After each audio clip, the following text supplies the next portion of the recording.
ஷா ஆலம் Taman Sri மூடாவில் பெரிய அளவிலான வெள்ள பேரிடர் அபாயத்தை குறைப்பதற்காக 3 யூனிட் நீர் இறைப்பு இயந்திர பம்ப் பொருத்தப்பட்டுள்ளது.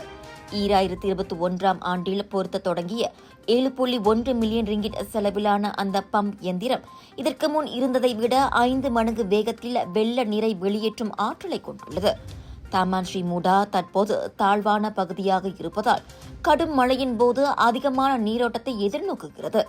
இதனை கருத்தில் கொண்டு மாநில அளவிலான வெள்ள தடுப்பு நடவடிக்கையாக வெள்ள நீரை விரைந்து அகற்றுவதற்கான புதிய நீர் இறைப்பு இயந்திரம் பொருத்தப்பட்டுள்ளதாக ஸ்லாங்கூர் அடிப்படை வசதி மற்றும் விவசாயத்துறைக்கு பொறுப்பு வகிக்கும் ஆட்சிக்குழு உறுப்பினர் பொறியியலாளர் இசாம் அஷிம் தெரிவித்துள்ளார்.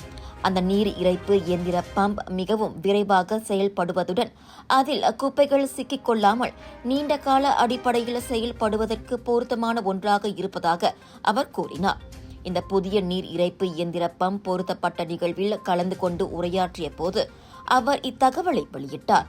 இந்த நிகழ்ச்சியில் கோத்தாராஜா நாடாளுமன்ற உறுப்பினரும் விவசாய மற்றும் உணவு உத்தரவாத அமைச்சருமான முகமது ஷாபுவும் கலந்து கொண்டார்.